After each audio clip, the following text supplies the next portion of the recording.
This is an audiobook of the bilingual story हम दर्द सा कोई भाग 10.0 Prelude background setup of Diary of Agrima written by Analone Krishna published on 9th February 2020 in his blog krishnakunal.blogspot.com।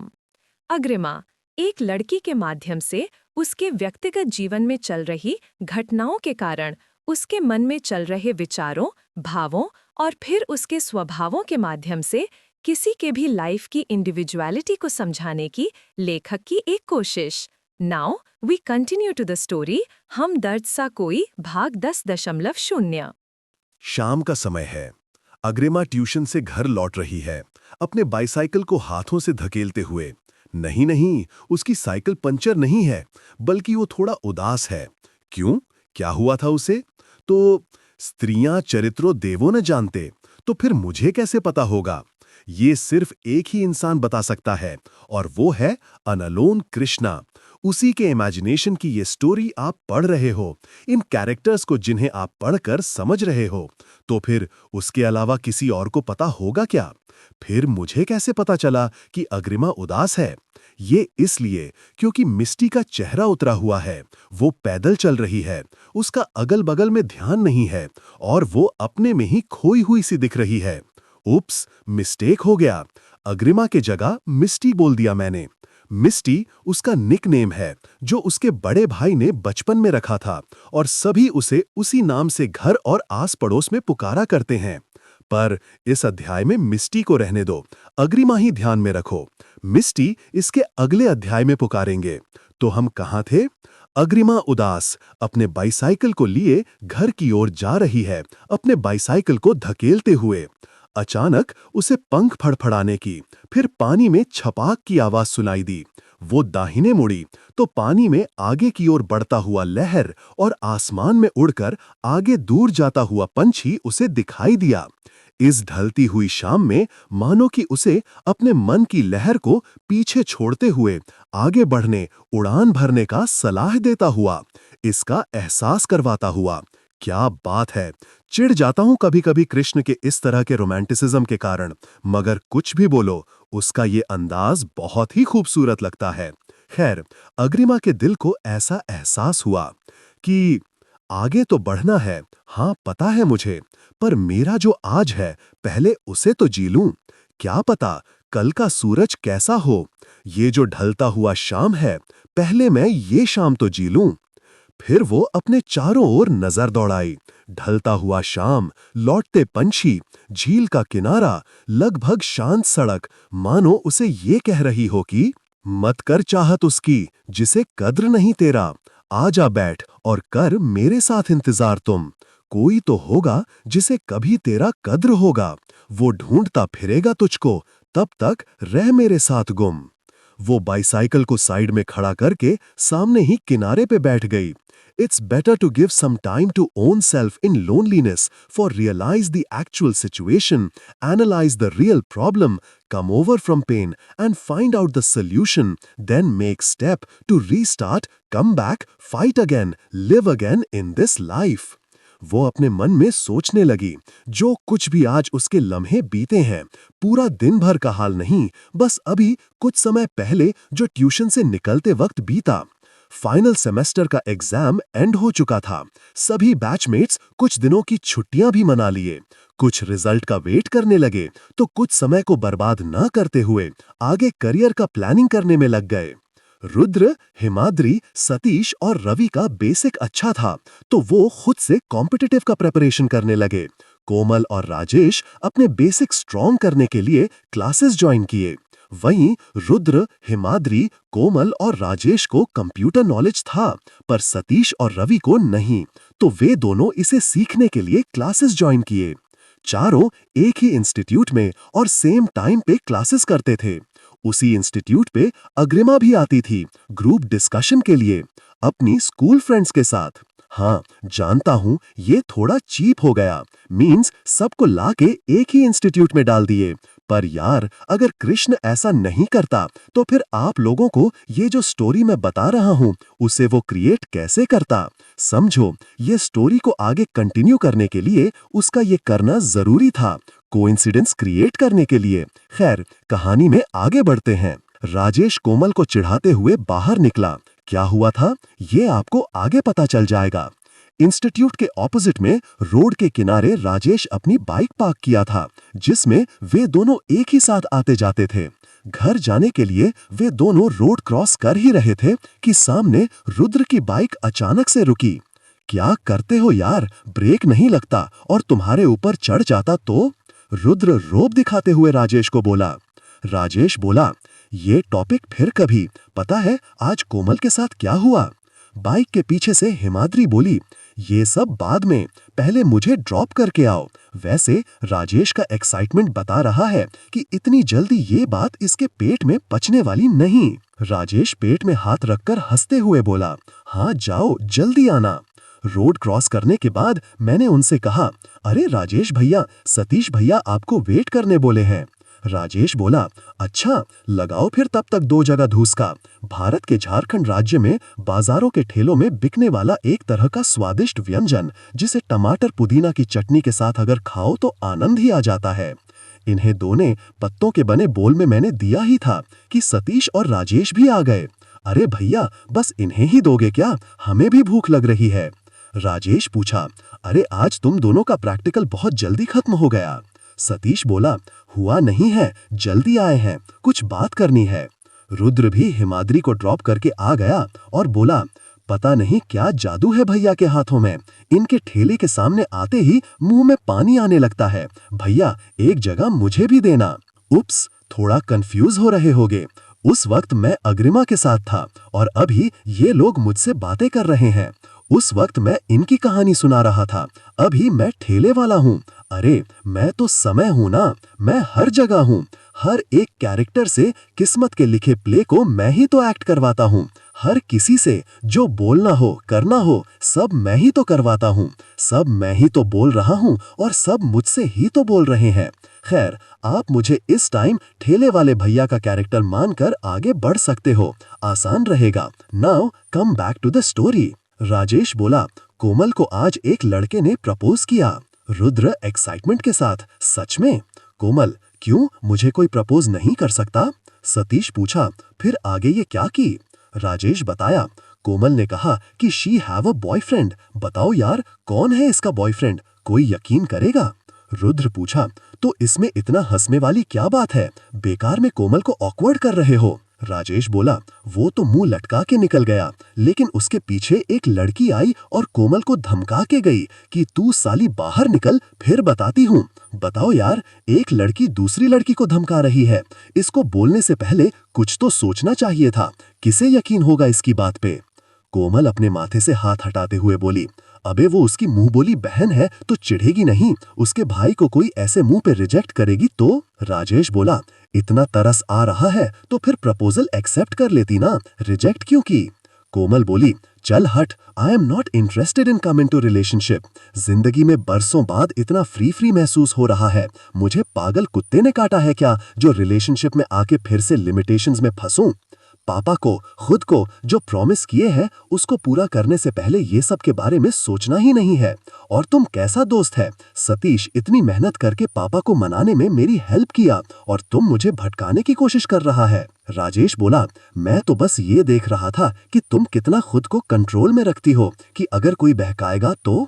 कोमल बोली, हे प्रभु, आप मेरी ऐसी परीक्षाएं कृपा करके ना लें, मैं अगर भटक गई तो? रुद्र बोला, सतीश है ना, ये वापस तुम्हें ले ही आएगा, तुम टेंशन मत लो। सतीश बोला, ये हमेशा पॉसिबल नहीं है। एक लड़की ताव में आके बोली, साली तू अपने आप को समझती क्या है? तू कुछ भी बहाना मारेगी और हम मान लेंगे क्या? वो लड़का जो कोमल को प्रपोज किया आया और उस लड़की को खींचते हुए ले जाते हुए बोला, यार जाने देना बात को, तू चल यहां से। वो गुस्से में अपना हाथ छुड़ाते हुए बोली, नहीं, तुम्हें रिजेक्ट करने का इसके पास एक पर्टिकुलर रीजन कम से कम होना चाहिए। कोई इसका बॉयफ्रेंड है, ये बहाना नहीं चलेगा। कोमल को घूरते हुए, वैसे कौन है तेरा बॉयफ्रेंड? कोमल मुंह खोली ही थी कि राजेश। वो बोली, ये छिछोरा, इसके सिर से शिवी का भूत उतरे तब तो किसी के बारे में सोचेगा। कोमल बोली, अरे नहीं, पूरी बात तो सुनो पहले। मैं तो राजेश, सतीश और रुद्र से पूछ रही थी कि यूं इस तरह सबके बीच ढिंढोरा पीटना सही होगा। वो लड़का बोला, जाने दो ना इस टॉपिक को, बाकियों की तरह इस टॉपिक को भी मैं पास्ट बना देना चाहता हूं। क्या फर्क पड़ता है कि कोमल मुझे या किसी और को पसंद करती है या नहीं? मुद्दे की बात यह है कि उसने मुझसे झूठ कहा, क्योंकि ये नहीं चाहती कि मैं इसके पीछे पड़ूं या इसे दोबारा तंग करूं। आई अंडरस्टैंड इट यार, that's enough for leave her into the past. हर कोई अपनी हर बात हर किसी से शेयर नहीं करते। I understand her privacy, let's leave it. Komal बोली, सॉरी गणेश, मैंने झूठ बोला, बट आई होप कि तुम्हें कोई ऐसी जल्दी ही मिले जो तुम्हें समझे और तुम्हारे दिल की केयर करे। गणेश बोला, मेरे लिए अगर कुछ 10 सेकंड भी बीत गया, वो मेरे लिए पास्ट बन गया, जिसे मैं कभी बदल नहीं सकता। मैं इस चीज को भी भूलकर आगे बढ़ना चाहता हूं, इसलिए तुम लोग से रिक्वेस्ट करूंगा कि इस टॉपिक को पास्ट में दफन कर दो। और वो उस लड़की को लेकर वहां से चला गया। राजेश बोला, तो let the topic will be changed. Komal बोली, तो बताओ सतीश, हमसे मिलना क्यों चाह रहे थे इस तरह? सतीश बोला, यार मैं काफी पहले से नोटिस कर रहा हूं, रवि और वो, क्या नाम है उस लड़की का, जिसके साथ जब इसका नजरों से नजरें मिलती थी तो साइलेंटली इनके बीच इमोशंस होने का एहसास होता था। मगर कल जब इन दोनों की नजर एक दूसरे पर पड़ी तो ये नजर झुकाकर आगे बढ़ गया और मुझे उसका दिल टूटने का जैसा एहसास हुआ। रवि सतीश को बोला, क्या तुम तब से वही बात को लेकर परेशान हो? ऐसा कुछ नहीं है, हटाना इस बात को। सतीश बोला, देख यार, हम दोस्त हैं, कुछ बात है तो बताना। क्या नाम है? सही समय नाम ही भूल जाता हूं। कोमल जोर से आवाज दी, अग्रिमा। सतीश बोला, हाँ हाँ वही। मगर तभी सतीश को यह ध्यान आया कि कोमल किसी को आवाज दे रही थी। वो पीछे मुड़कर देखा तो अग्रिमा रोड क्रॉस कर रही थी। रवि बोला, सब शॉर्टेड है, कोई प्रॉब्लम नहीं है। मैंने कोमल को कहा, और कुछ चाहिए दीदी? और आप लोगों को भैया? रवि बोला, मेरा हो गया, मुझे जल्दी जाना है, कुछ काम है। सतीश बोला, देखा कैसे निकल रहा है अब तुरंत। राजेश काम डाउन का इशारा किया और बोला, कोई बात नहीं, जाने दो इसे। रुद्र बोला, मेरा भी हो गया, मैं तुम्हें ड्रॉप कर देता हूँ, मुझे भी जल्दी पहुंचना है। पैसे पे कर देना, पर परसों मैं करूंगा, आज ट्यूशन फी मिलने वाला है। और रुद्र मुस्कुराकर एक आंख मारा। रवि अग्रिमा को देखा, नजर मिली तो उसे झुका लिया और रुद्र की तरफ मुड़ गया, मानो जैसे कि एक उम्मीद की किरण हो अग्रिमा की आंखों में, जो कि रवि के इस बर्ताव से अचानक से खो गई। रुद्र बाइक पे ही बैठा हुआ था। रवि उसके हाथ से दोने को लेकर डस्टबिन में डाल दिया, फिर अपना हाथ धोया और रुद्र के भी हाथों को धुलाया और फिर वहां से चला गया। इधर कोमल ने 2 समोसे लिए, अग्रिमा ने 1 समोसा 1 धुसका, सतीश और राजेश भी सेम। कोमल बोली, अग्रिमा। राजेश खांसते हुए बात को बीच में काटा और कहा, ज्यादा डिस्कस करने की जरूरत नहीं है, मुझे पता है कि बात क्या है। मुझसे कहा, भैया थोड़ा चटनी देना। सतीश बोला, थोड़ा मुझे भी। कोमल बोली, और 1 जिलेबी भी। सतीश सार्केज्म किया, कितना खाएगी भुक्खड़, मोटी हो जाएगी एक दिन। अग्रिमा पूछी, तुम लोग किस बारे में बात कर रहे हो? सतीश के मोबाइल में मैसेज घुसा, I also wants to know after my class. Rudra. Satish बोलने वाला ही था कि तुम, और राजेश इशारा करके उसे फिर से रोक दिया। राजेश बोला, अग्रिमा के भैया कॉल किए थे रवि को, जिस दिन तुम्हारा ट्रेन था और हम लोग स्टेशन पर थे। जस्ट तुम्हारे कॉल काटते ही वो रवि को धमका रहे थे इससे दूर रहने के लिए। And because Ravi gives his priority first to his family, वह इसे इग्नोर करके खुद को इससे दूर रखने की कोशिश कर रहा है। बस किस्सा इतना ही है। मैं मन ही मन मुस्कुराया उसकी बात को सुनकर। यार, किस्सा जितने हम जानते हैं, कहानी सिर्फ उतना ही नहीं होता। बस इसलिए कभी कभी कुछ चीजें ऐसी हो जाती हैं जो हमारे लिए अनएक्सपेक्टेड होता है। कोमल बोली, वो ऐसा क्यों किए? इस तरह किसी पे भी इल्जाम लगाना। सतीश गुस्सा हो गया, तो तुम लोग ये बात पहले क्यों नहीं बताया? राजेश बोला, calm down, everything is shorted. Coincidentally उस टाइम फोन मेरे पास था, मैंने बात की थी। इस बात को और ज्यादा बढ़ाओ मत, लीव इट। अग्रिमा के मुंह से अनायास ही निकल गया, हार्टलेस। सब शांत हो गए और अग्रिमा को देखने लगे। जब उसने गुस्से से नजरें ऊपर की तो सबने अपनी नजरों को हटा लिया। राजेश को लगा कि कहीं उसने हार्टलेस उसे तो नहीं कहा। सतीश को लगा कि शायद वह हार्टलेस अपने भाई को बोली। हु नोज, स्त्रियां चरित्रम देवो न जानन्ते। बट कोमल तो एक लड़की थी। फिर एक लड़की अगर लड़की की फीलिंग्स को नहीं समझेगी तो भला और कौन समझेगा? कोमल को डाउट हो रहा था कि अग्रिमा हार्टलेस रवि को बोली, पॉसिबिलिटी तो तीनों की रियलिटी में एग्जिस्ट करने की थी, मगर तीनों के रीजंस, इफेक्ट्स एंड रिजल्ट अलग-अलग थे। अग्रिमा के दोने में एक समोसा आधा था, जिसे मन तो किया कि वह उसे फेंक दे, मगर अन्न का अपमान वह कभी नहीं करती। इसलिए वो फेंके हुए दोनों के बीच बचा हुआ खाना ढूंढते हुए गली के आवारा कुत्तों के पास गई और दोने को सामने रखकर उसे सहलाई। फिर आई और हाथ धोए और पैसे निकालने लगी। कोमल उसको रोकी कि हम दे देंगे, लेकिन वह अपना पैसा देकर थोड़ा बगल में खड़ी साइकिल का लॉक खोलकर चली गई। सतीश टेक्स्ट टाइप किया, everything is sorted, don't get worried. Notification आया, मैसेज सेंट। अग्रिमा बैठी हुई है, सामने झील है, अंधेरा धीरे धीरे करीब आ रहा है। उसे महसूस हुआ कि कोई उसके बगल में बैठा हुआ है। अग्रिमा के मुंह से निकला, रवि। उसने अग्रिमा के हाथों को अपने हाथ में लिया, उसके जुल्फ सवारे और अग्रिमा के गाल पे हाथ रखकर कहा, कहाँ गया तुम्हारा खिलखिलाता चेहरा, वो मुस्कान जिसमें मैं खो जाता था। क्यों सूना है तुम्हारी सपनों की दुनिया, ये आंखें जिनमें कभी मैं खो जाता था। तुम हंसती थी तो हंसी में मैं अपने दुखों को भूल जाता था। तुम्हारी आंखों से झलके सपनों में मैं अपने आप को भूल जाता था। तुम्हारे माथे पे बन रही चिंता की लकीरों से कितना बेचैन मैं होने लगा हूँ। तुम्हारे होठों की उदासी को देखने के बाद मैं अपनी खुशी को खोने लगा हूँ। अग्रिमा अपनी आंखों को रवि के उसके गाल पे हाथ रखते ही बंद कर ली थी। उसे पानी में छपाक की आवाज सुनाई दी। शायद कोई मेढक होगा जो पानी में कूद गया होगा। उसने अपनी आंखों को खोला तो उसके सामने कोई नहीं था। वह यहाँ पर अकेली थी। रवि बस उसका एक वहम था। उसे महसूस हुआ कि शाम में झील के किनारे पर लगे हुए स्ट्रीट लाइट के लैंप से जो कि रोशनी का प्रतिबिंब पानी में बनता हुआ और उसकी किरणें अग्रिमा के चेहरे को सेंकते हुए उससे ये कह रही हो कि क्यों तड़प रही हो तुम इस कदर जान, आओ ना, तुम्हारे दिल को मैं सुकून देता हूँ। क्या हो गया अगर कुछ खो दिया है तुमने, आओ ना, तुमको मैं फिर से पाने की जुनून देता हूँ। क्या करोगी तुम यूं ही मायूस बैठे रहकर, आओ ना, मिलकर फिर से एक सफर शुरू करते हैं। फिर चली जाना तुम अपने रास्ते में। आखिर क्यों लोग नई शुरुआत करने से डरते हैं। थोड़ी देर में वह उठी और अपने घर को निकल गई। उसके दिल की बात हम भले न समझ पाए हों, लेकिन उसके मन में क्या है उसे पता लगाया जा सकता है उसके डायरी को पढ़कर।